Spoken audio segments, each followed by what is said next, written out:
और मुझे भी इसी तरह मारा, पता नहीं मेरे सर में उसने क्या मारा क्या नहीं, कि बहुत ही खून निकला था, इतना कि 2-3 दुपट्टे भर गए थे। आज वही बच्चे उठ के मारना शुरू कर दें अपनी वालदा को खून में देख के, तो कलेजा मुंह को नहीं आ जाता। सबसे बड़ा अलमिया तो ये है कि हाफिज़े कुरान होने के बावजूद वो ये कर रहा है। हमने तो इसका भी एक तो होना कि उसकी सोसाइटी गलत हो, कि उसने तो देखा ही नहीं है, सांस ही नहीं लिया है मारते हुए, उसने तो आगे पीछे देखा नहीं है कहाँ लग रही है कहाँ नहीं लग रही है, टांगों पे, पेट पे, ये सीने पे, पीछे कमर में। ना मैं करवट के बल लेट सकती हूँ ना मैं सीधी लेट सकती हूँ। सर में इतनी तकलीफ है कि सारी रात मैं नींद की गोली खा के भी सो तो मुझे नींद नहीं आती है। हमारी सिर्फ लाशें ये सांस चल रहे हैं, वैसे हम मुर्दा हो चुके हैं। इस औलाद के कारनामे देख के ना हम मुर्दा हो चुके हैं। हम कहीं मुंह दिखाने के काबिल नहीं रहे, रिश्तेदारों में जाने के काबिल नहीं रहे, हम एक कमरे के अंदर रह के रह गए हैं। अस्सलाम वालेकुम नाज़रीन, AR ऑफिशियल से मैं हूं आपका मेज़बान आमिर बशीर। और आज मैं जिस फैमिली के साथ मौजूद हूं ना, ये बड़ी दिल खराश, मतलब ये कहें कि वो वाक़या है जो मैं बयान नहीं कर सकता। हुआ क्या है इनके साथ, थोड़ा सा मैं मुख्तसर सा किस्सा आपको बता देता हूँ इनके साथ। ये हस्बैंड वाइफ हैं, इनके चेहरे आप देखें, मोर देन तकरीबन 50 साल से ज़ायद इनकी उम्र होगी। इनका एक बेटा जिन्होंने बड़े नाज़ो नखरों से उसे पाला, उसे जवान किया, हाफ़िज़े कुरान बनाया, उसकी शादी की। और आज ये नौबत आ चुकी हुई है कि पहले वो अपने बाप को चोरी के शुबे में हवालात में बंद करवाता है, FIR दर्ज करवाता है। और आज जब मैं ये वीडियो बना रहा हूँ तो एक दिन कबल अपनी माँ के ऊपर तेज़दार आले के साथ वो वार करता है। असल में वो मारने अपने बाप को आया था। और जो तनाज़ा इनका चल रहा है वो शायद कोई बाप बेटा जो है, इनके पास जो थोड़ी बहुत जगह होगी जिस घर में ये रह रहे होंगे, वो हथियाना चाहता है। मज़ीद हम इनसे बात करते हैं कि औलाद को तो बंदा पालता है कि जब वो जवान होगा, साया देगा, अपने माँ बाप का सहारा बनेगा, लेकिन वो तो इन्हीं की जान लेने पे तुला हुआ है। अस्सलाम वालेकुम। वालेकुम अस्सलाम। आप मुझे बताएं कि आप असजद की क्या लगती है? मैं उसकी वालदा हूँ। सगी वालदा? सगी वालदा हूँ। मतलब खूनी रिश्ता है ना, कोई मतलब स्टेप मदर तो नहीं? नहीं नहीं, मैं खूनी मेरा बेटा है, हकीकी बेटा है मेरा। वो सबसे बड़ा बेटा बड़ा वो ही है, हाफ़िज़े कुरान है। हाफ़िज़े कुरान? हाँ जी, हाफ़िज़े कुरान है। तो देखने सिर्फ उसने थोड़ी सी जगह के लिए उसने मुझे इतना तशद्दुद किया है, और सर में चोटें इतना मुझे मारा ना कि मैं ना रात को सो सकती हूँ ना दिन में मुझे चैन आती है, मुझे किसी तरह भी सुकून नहीं आ रही। औलाद हो कि उसने मुझे इतना मारा, उसको बिल्कुल शर्म नहीं आई कि मैं अपनी माँ को मार रहा हूँ, अपनी बहनों को मार रहा हूँ। तो उसे बिल्कुल हया नहीं आई है ज़रा सी भी। इतनी देर वो मुझे पीटता रहा है, उसमें कितनी कोई नहीं था? मेरी बेटी थी बस, उसे भी उसने मारा, इतना मारा, उसके सर में टांगे, मुक्के, और मुझे भी इसी तरह मारा। पता नहीं मेरे सर में उसने क्या मारा क्या नहीं, कि बहुत ही खून निकला था, इतना कि 2-3 दुपट्टे भर गए थे। इतना ज्यादा उसने मुझे मारा, उसे बिल्कुल शर्म ही नहीं आई है बिल्कुल भी। हाफ़िज़े कुरान हो के जरा सी जगह के लिए उसे हम देने को भी तैयार है, मगर फिर भी पता नहीं क्या करता है वो, क्या नहीं करता हमारे साथ। लोगों के पीछे लग के हमें परेशान कर रहा है, जलील कर रहा है। आपने तो उसे 8-10 साल पहले ही आग नहीं था कर दिया, क्यों किया था? इसकी नाफरमानियों की वजह से शादी करके चला गया था, बस ससुराल के बस जो वो कहते हैं वो करता है, ससुराल में जो वो कहते हैं ये करता है। इसकी वजह से, नाफरमानी की वजह से आग भी कर दिया था। बस फिर हमने कहा चलो जी, अच्छा चलो जी, कुछ नहीं है, बेटा है, कोई बात नहीं। वो कोई बात नहीं में हमारे तक ये हाल हुआ है कि हम आज इस हाल तक पहुंच गए हैं। जब वो घर में आया था तो आपके जो खामंद हैं जो आपके साथ बैठे हैं वो घर पे मौजूद नहीं, वो घर पे नहीं थे। बस आपका और कोई बेटा नहीं था घर? कोई भी नहीं था, बस मैं और मेरी बेटी थी। उसने क्या कहा क्या घर पे आपको मारने के लिए लपक पड़ा? वो कहना हिस्सा क्यों नहीं देते हो मुझे मेरा हिस्सा क्यों नहीं देते? 6 मरले का मैंने उसके प्लाट नाम लगवा लिया कि हमारी जान छोड़ दे किसी तरह। मेरा ये नहर के पार प्लाट था, मैंने उसको दे दिया।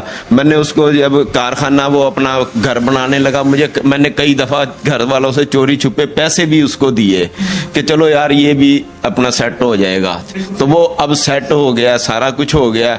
अब वो ना क्या नाम, एक बचपन में मैं उसके नाम ना एक यानी कि प्लाट कर बैठा था, उसमें मैं रहता हूँ, उसमें वो मेरी ही प्रॉपर्टी है। बचपन में उसे अपने प्यार करते होंगे। का था उस वक्त, जिस टाइम मैंने किस्तों पे 1.5 साल का था जिस वक्त मैंने ना वो प्लाट खरीदा। मुझे ये बड़ा अच्छा लगता था, ये नमाजी भी था, कुरान पढ़ता था, मैंने इसके ना मोहब्बत में मैंने करवा दिया।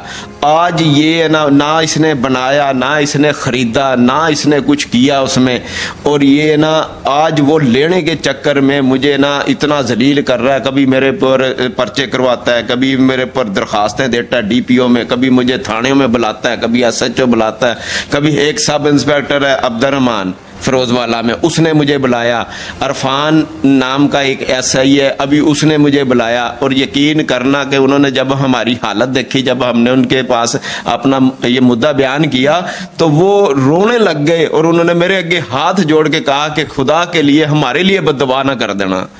इतना यानी कि वो इतना हमें जलील किया हुआ है, कोई बंदा नहीं छोड़ा। एक आदमी जो चौकी, ये जो अनवारुल हक में चौकी है, उसका वो करिंदा बना हुआ है, वो पुलिस वाला उसके घर बैठता है, जाके उसके कारखाने में खाता है पीता है, वो उसको सारी प्रोवाइड करता है हर चीज की। और वो ना उसको सबसे ज्यादा गुंडा नासर बनाने में उसी का ही हाथ है, उसका नाम है रियाज। जब वो आया घर, उसने आके अपनी माँ को जिस तरह एक गैर भी नहीं मारते, इस तरह जब उसने मारा, इरादा तो था आपको मारने का, लेकिन वो आगे उसकी माँ आ गई, आपकी बीवी आ गई, जिस तरह उसने मारा उसको, दिल फट नहीं जाता? मैं कहता हूँ कि मेरी 55 से ऊपर उम्र हो गई है, तकरीबन 60 के करीब पहुंचने वाला हूँ।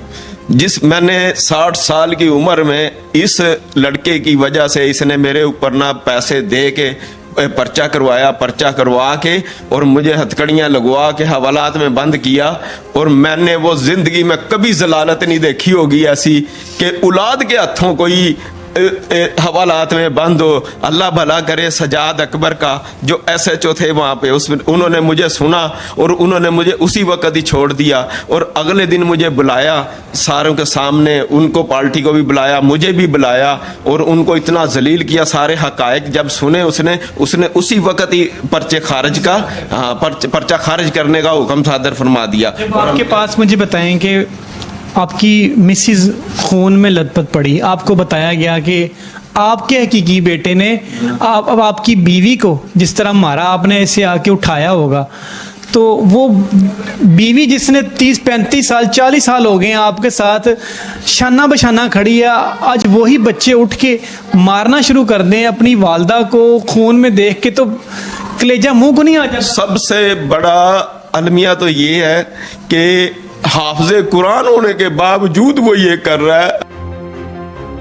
उसने इस नहज पे पहुंचा दिया कि वो भी रो रही है, आप कुछ नहीं कर पा रहे, खून में निकल रहा है बॉडी से, आप कुछ नहीं कर पा रहे। कभी इतना बेबस खुद को महसूस किया? कभी मैंने अपने आप को इतना बेबस महसूस नहीं किया। मैंने ऐसे लगता था कि जैसे आज मेरी सारी दुनिया ही खत्म हो गई, आज सारा कुछ खत्म हो गया मेरा। जब औलाद बाप के सामने खड़ी हो जाए ना, तो माँ बाप के पल्ले कुछ नहीं रहता, वो मर जाते हैं। हम मर चुके हैं, हमारी सिर्फ लाशें ये सांस चल रहे हैं, वैसे हम मुर्दा हो चुके हैं। इस औलाद के कारनामे देख के ना हम मुर्दा हो चुके हैं। हम कहीं मुंह दिखाने के काबिल नहीं रहे, रिश्तेदारों में जाने के काबिल नहीं रहे, हम एक कमरे के अंदर रह के रह गए हैं। किसको क्या क्या जवाब दें कि क्यों किया इसने, क्या किया, क्यों कर रहा है, क्यों नहीं कर रहा, किस को हम क्या क्या जवाब दें? अगर कभी आपकी जो वाइफ हैं, इनकी भी 45-50 साल तो उम्र होगी, हाँ ज्यादा 60 के करीब है। कभी इन्होंने आपसे जिंदगी में शिकवा भी नहीं किया होगा, लेकिन जब वो आज रो रही हैं और जाहिर बात तकलीफ होती है, खून जब निकलता है बॉडी से, जिस तरह उसने बेदर्दी से मारा तेजदार आले से, तो अभी भी उसने कोई शिकवा नहीं किया आपसे? क्या करे वो, क्या कह सकती है? इसी ने ही पैदा किया, हमने ही उसे परवरिश की, हमने उसकी शादी की, सारा कुछ किया, तो हम किसके क्या शिकवा करेंगे, क्या करेंगे, किसके आगे? लगता कि किसी कोई कमी रह गई है कोई इसकी परवरिश? मैं तो देखिए, मैंने ये अपने उलामा से भी पूछा। मैंने कहा जी मेरे उस्ताद ने कहा था कि हलाल खिलाना औलाद को, हलाल काम करेंगे।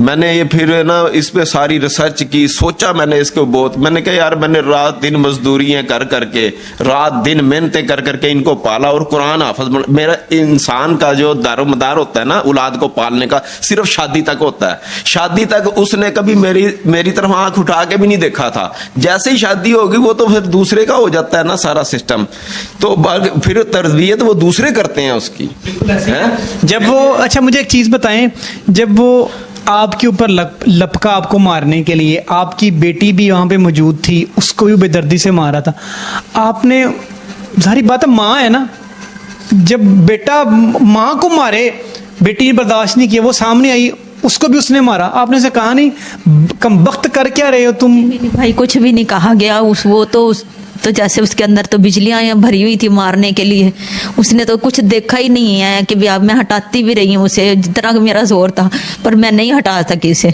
वो तो बस वो कहना पता नहीं किस चीज़ का बन के आया था वो, कि उसने तो देखा ही नहीं है, सांस ही नहीं लिया है मारते हुए, उसने तो आगे पीछे देखा नहीं है कहाँ लग रही है कहाँ नहीं लग रही है, टांगों पे, पेट पे, ये सीने पे, पीछे कमर में। ना मैं करवट के बल लेट सकती हूँ, ना मैं सीधी लेट सकती हूँ। सर में इतनी तकलीफ है कि सारी रात मैं नींद की गोली खा के भी सो तो मुझे नींद नहीं आती है, इतनी तकलीफ है मुझे। आपने एप्लीकेशन दी मुतलका थाने में? हाँ जी दी थी। क्या कहा? FIR की उन्होंने, इस पे मेडिकल हुआ, उस पे FIR काटी है, लेकिन वो जो ये चौकी वाले हैं, ये रियाज जिसका मैंने नाम लिया है, ये उसके साथ फुल मिला हुआ है, और ये पहले भी इसने मालदा के ऊपर हाथ उठाया था, उस पर भी FIR हुई थी। लेकिन जैसे ही FIR हुई, हमने एप्लीकेशन दी ना, उसकी फौरन ही उसको, मेरे लड़के को उसने सेंड कर दी कि तेरे ऊपर FIR होने लगी है, तू इधर उधर हो जा। उसने ना फिर अबूरी जमानत कर सारा उसको गाइड करता है ये सारा। इसके जो बंदे मिले, फसाद डालने वाला इस चौकी के अंदर सबसे बड़ा फितना ये रियाज नामी एक पुलिस वाला है इसमें। और ये सारे काम, ये जितने जुर्म होते हैं, मैं ऑनर कह रहा हूँ, जितने जुर्म इसमें होंगे ना मडाला दयाल चाँद में, सब में इसका हाथ होता है। ये सब मुजरमों का साथी है और मुजरमों के साथ मिला हुआ है ये सारा का सारा। ये रियाज नामी, इसको मुअत्तल किया जाए। ये अपील करता हूँ अल्लाह को हमसे। ये एक माँ बाप है, एक की 60 साल उम्र है बाप की, और वालदा की उम्र 50 साल से ज़ायद है। इंसान मेहनत करता है, मुशक्क़त करता है, दुनिया से जाके बड़े दाव पेच करने के बाद पैसे कमाता है, अपने घर लेके आता है, बच्चों को परवान चढ़ाता है, उनके अच्छे मुस्तकबिल के लिए मेहनत करता है, कोशिश करता है कि जो उसकी औलाद है उसको कोई कमी ना रहे। एक माँ खुद भूखी रहती है, अपने बच्चों को पालती है, उसको स्टडी करवाती है, उसको जवान करती है, फिर उसकी शादी करती है। इन्होंने भी ऐसे ही किया। इसके जो सफ़ेद बाल हुए ना इस शख्स के, इसके मेहनत कर करके, दुनिया के ठोकरें खा खा के, लेकिन वो अपनी फैमिली की, अपनी बेगम की, अपने बच्चों की कफालत के लिए उसने वो हरबा इस्तेमाल किया कि उसकी औलाद को किसी जगह पे जाके हाथ ना फैलाने पड़े। इतना ये प्यार करते थे कि 8 साल की उम्र में इन्होंने 6 मरले का, जिस जगह पे रह रहे हैं वहाँ पर प्लाट उसके नाम कर दिया। लेकिन जब कल को शादी की, जब उन्होंने उसके ऊपर चोरी का मुकदमा दर्ज करा दिया, बेटे ने सके बाप के ऊपर लड़ाई झगड़ी शुरू कर दिए, तो इसने एक और इनका प्लाट था, इन्होंने कहा बेटा तुम वो ले लो, ये प्लाट में हम अपनी फैमिली के साथ रह रहे हैं, ये हमें बख्श दो। जब एक बाप इस नहज पे पहुंच जाए कि बेटे के सामने तरले कर रहा हो, आंखों से आंसू निकल रहे हो और माँ के भी निकल रहे हो, तो मुझे बताएं कि वहाँ पे क्या खुदा का अजाब नहीं आएगा।